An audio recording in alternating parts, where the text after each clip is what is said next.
नमस्कार मंडळी, स्वागत आहे तुमचं प्राईम टाइम महाराष्ट्रावरती। बारामतीमधून एक महत्त्वाची माहिती समोर येते। यावेळी तिसऱ्यांदा विमान जे आहे ते कोसळल्याची घटना समोर आलेली आहे आणि हे विमान शिकाऊ विमान असल्याचं सांगितलं जात आहे। दादांचं विमान पकडलं तर ते जानेवारी महिन्यामध्ये, त्यानंतर मे महिन्यामध्ये एक प्रशिक्षक विमान जे आहे ते कोसळलं होतं आणि आता ऑगस्ट महिन्यामध्ये हे विमान कोसळतंय। नेमके बारामतीमध्ये हे जेव्हा विमान उडतंय तेव्हा असं काय होतंय की ज्यामुळे या दुर्घटना घडतायत, ही परिस्थिती कशी निर्माण होते आणि एकूण लोकांच्या सुरक्षेचा प्रश्न देखील यातून कसा उद्भवतोय, हे सगळं काही या व्हिडिओच्या माध्यमातून आपण जाणून घेतोय। आणि आता ही जी घटना घडलेली आहे त्यानंतर राजकीय नेत्यांची सरकारमधून काय प्रतिक्रिया आलेली आहे ते देखील जाणून घेऊ। दरम्यान तुम्ही चॅनलवर नवीन आलाय तर लगेच सबस्क्राइब करा प्राईम टाइम महाराष्ट्राला, कारण असे महत्त्वपूर्ण अपडेट्स आम्ही नेहमी तुमच्यासाठी घेऊन येत असतो। माझं नाव ओमकार साळवी आणि या विषयाला आपण सुरुवातीपासून सुरू करूया। तर बारामती आज जे कोसळलेलं विमान आहे ते शिकाऊ विमान होतं अशी पहिली प्राथमिक माहिती आहे। दुपारी 12:30च्या सुमारास हे विमान कोसळलं। लँडिंग करताना विमान कोसळलेलं आहे आणि प्रशिक्षण कॅम्पस आहे विमानतळाजवळच, त्या कॅम्पसच्या आवारात हे विमान पडलं। कोणतीही जीवितहानी जी आहे ती महत्त्वाचं म्हणजे झालेली नाही आहे। विमानामध्ये ट्रेनी पायलट आणि प्रशिक्षक असे दोघेजण उपस्थित होते, दोघेही सुरक्षित आहेत असं कळतंय।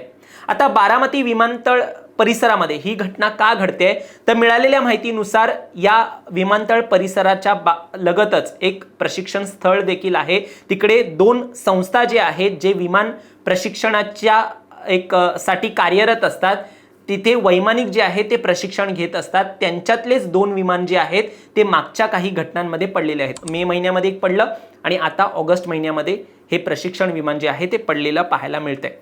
महत्त्वाचं म्हणजे विमान हे लँडिंग दरम्यानच तांत्रिक चुका होत आहेत त्यामध्ये आणि तेव्हाच ते रनवेवरून घसरत आहेत। आजची जी घटना आहे त्याबद्दल सांगायचं झालं तर दुपारी सुमारे 12:35 म्हणजे 12:30च्या सुमारास बारामती विमानतळाच्या परिसरात रनवे पासून काही अंतरावरती हे विमान जे आहे ते कोसळलं, ही दुर्घटना घडली। विमानाने सकाळी उड्डाणाचा सराव जो आहे तो सुरू केला होता। लिंक ब्रावो मार्गे रनवेवरती प्रवेश देखील केला होता। विमानाने प्रथम रनवे 29च्या थ्रेशोल्डनुसार उड्डाण रद्द केलं, त्याचा तो सराव जो आहे उड्डाण रद्द करण्याचा तो त्यांनी केला। त्यानंतर पुन्हा एकदा रनवे 11 वरून त्यांनी उड्डाण रद्द करण्याचा एक सराव जो आहे तो केलेला होता।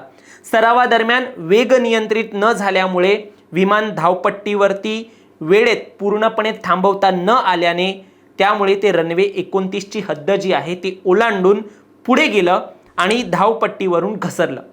सुदैवाने सुरक्षा उपकरणांमुळे आणि दोघेही प्रसंगावधानामुळे विमानातील दोघेही जे प्रशिक्षक होते आणि ट्रेनी पायलट जे होते ते सुरक्षित बाहेर पडलेले आहेत। आणि या घटनेनंतर नागरी विमान वाहतूक महासंचालनालयाकडून म्हणजे DGCA कडून या घटनेचे चौकशीचे आदेश देखील देण्यात आलेले आहेत। उस बारे में जैसा हमको पता चला वैसा हम इधर एयरपोर्ट पे आए हैं।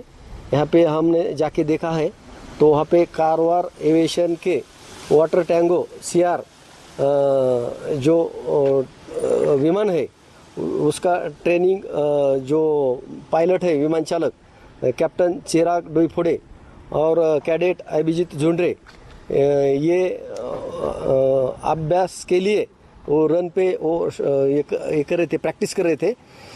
लगभग 12:09 बजे विमान का वो प्रैक्टिस कर रहे थे। प्रैक्टिस करते वक्त वहाँ पे रनवे पर आगे ले जाते समय उक्त विमान रनवे पर रुकने के बजाय रनवे से लगभग 20 फीट आगे जाकर घास में थोड़ा नीचे चला गया है।